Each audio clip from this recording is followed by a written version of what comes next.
Today we're going to go over a T84 build, step by step, all the intricate pieces and parts. I have Gustavo here, and he is going to take us through the process. Go ahead, Gustavo. One of the most important things that you need to check out before starting is that this spring falls into the hole and it's flushed with the hole. Otherwise, when you put the ball in there, there's going to be excessive pressure and that's going to damage the shaft. Another thing that you need to check is that the shafts slide easily within the holes and they doesn't bind up. One of the things that you need to make sure is that you can use a punch to pull the ball with the spring and push the rail. Once you got it started, you can just push it and get the shaft installed. Something else you need to make sure is that the shafts are installed in the right position and ensure that these three indents go into the same side that the ball and the spring are installed.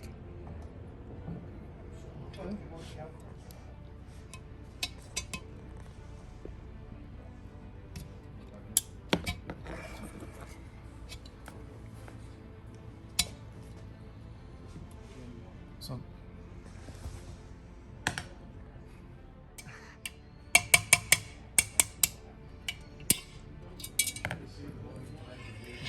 went down there. We're gonna pick it later. Okay. And the other one. What happened? Yeah, falls into the same group. Okay. There we go. So now that we know all these shift rails are working correctly, we're going to assemble the bottom end. This T84 transmission has been shot peened, sandblasted, and sealed with a red oxide primer to keep oil from seeping through any porosity in the case.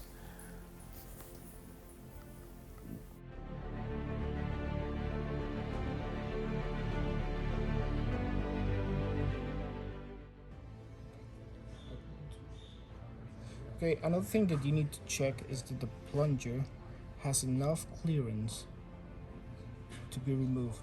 And for that, you need to ensure that both indents in each rail are aligned and parallel so you can check that the clearance is right. Otherwise, you're gonna be stuck in gear and the transmission is not gonna work. And the other thing is, because of variations in this back casting thickness, the slots in these rails can be in or out too far, so you may have to grind these slots here so that this will drop all the way in.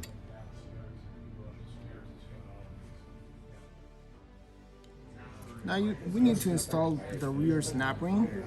What you need to do is to use the right pair of pliers, slide it until it falls into the groove.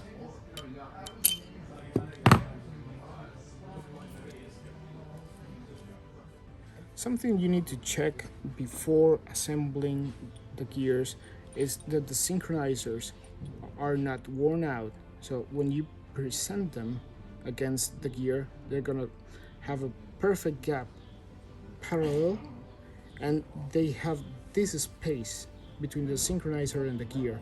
Worn out synchronizers usually can be identified because this gap is too small or they're even touching the gear. You could use some lube or petroleum jelly before installing the gears so you ensure that this doesn't bind and you have an easy and smooth install. Remember to apply it in the shaft and in the gear before trying to install it.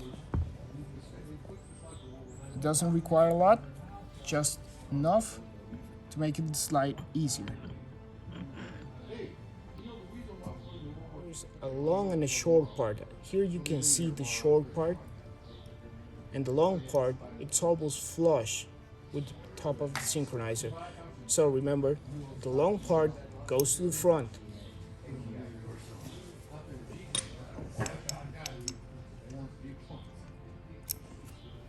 Peter is willing. See, it brings it up. He's calling. And you put the spring in. Perfect. The other way around. Ron's laughing. That's how you, calling what's comfortable. I He said, just do you it by know, hand. You go. There. Bing.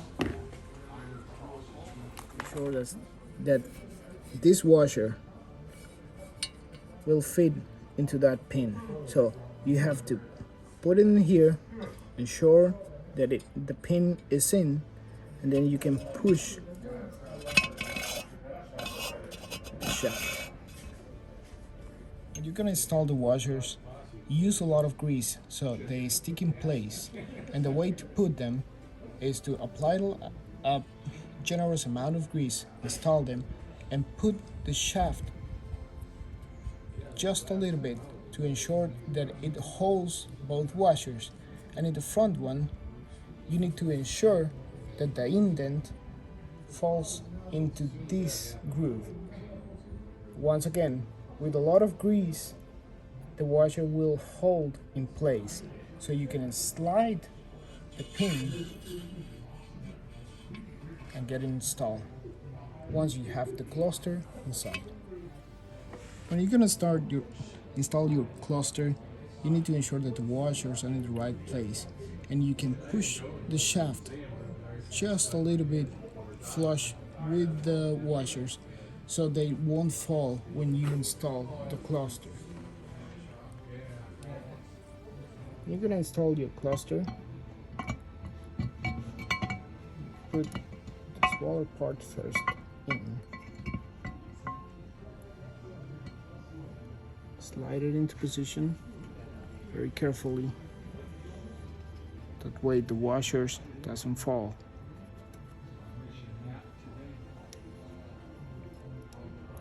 You're gonna have to wiggle a little bit to get in position and start sliding the shaft.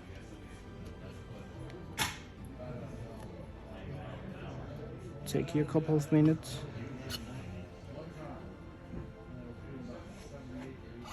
Slide it and ensure that the front washer is still in place. If there's any kind of play within the cluster, we also have shims to adjust the play to the right setting. So the spec for the cluster gear is 3 to 5 thousandths in play front to rear. And if you need to add more shims, you would add it on top of that steel shim. And you would also need to knock that lock or pin that holds them in place from spinning in just a little bit more, the thickness of that shim you're adding.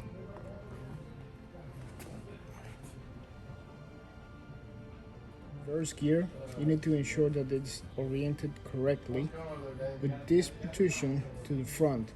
Something else that you can use in order to understand how gears work is that the machine portion of the teeth goes always to the back or are not going to be in contact or matching with other gears. The ones that are machined or rounded to get in contact with other gears are going to be more rounded. Okay? Now you get it into place.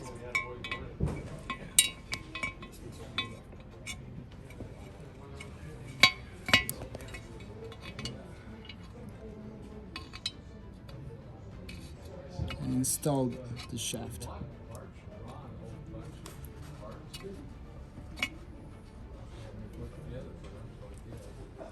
Now, in order to get the assembly completed, you need to install first the snap ring. The best way to do it before putting the rolling bearings is that you put the snap ring in here, press from the bottom side to make it go in, and once you have it in, you just flip it and make it fall into the groove. You could use also a pair of pliers or something to push it into place. After you have installed the snap ring, it should look fully seated into the groove and with all of the spring inside it.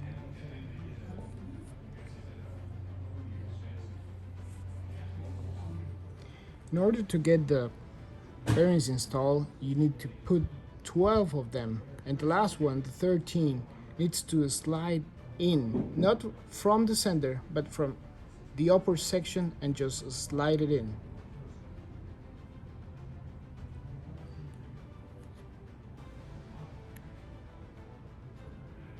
In order to complete the assembly, you need to drop the cluster down to the bottom of the case to get enough clearance to install the rest or the upper parts of the transmission. So you pull carefully the shaft, slowly, taking care of it and ensuring that it's not gonna affect or remove the washers, either at the front or the back of the cluster.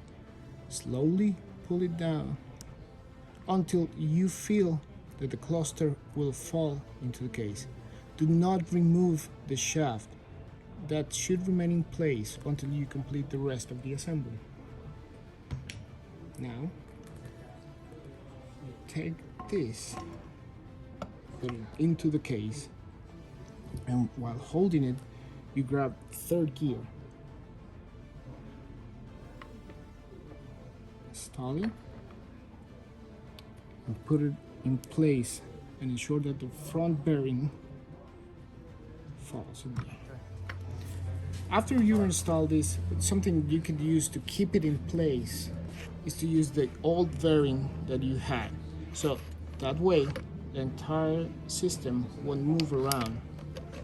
You can use the old bearing, set it in place. And in order to get the shaft installed into the cluster, you can flip it over, and by gravity the cluster will fall into position and engage with the upper gears, and you can just slide the shaft, push it, and we got into position. After that, all you have to do is flip it again. It's almost assembled. The next step, in order to check the preload, is to install of the front parts in the right position with the gasket. No sealant, no lubrication, no grease.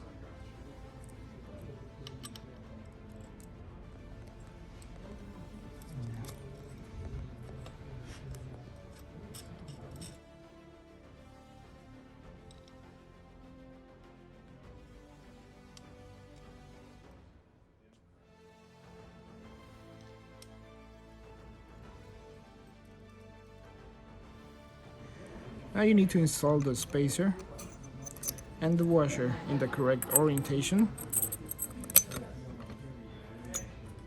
Now, using our dummy, we just grind it a little bit on the outside and in the inside so it slides easily.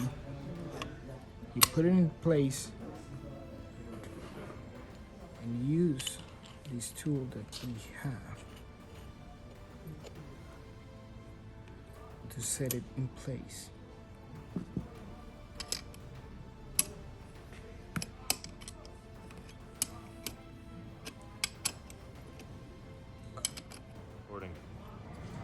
After you have installed the dummy bearing and tighten it, you need to check for the end plate. In this case, it's excessive. So something you need to make sure is the gap here between the ring and the gear.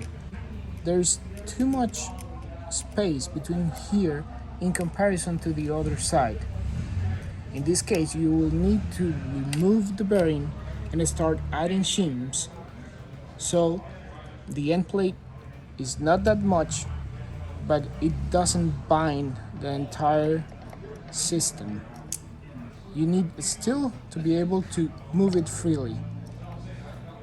In order to add the shims, you need to remove the bearing, add the shim after the slinger, and put the bearing in again. Now you can put the holding tool in place, and then you gotta recheck the end plate in the transmission. Thank you, Gustavo. The one thing to remember when looking at this exploded diagram, when you tighten the nut on the very left hand of the picture, it's possible it will pull the main shaft back. So keep that in mind.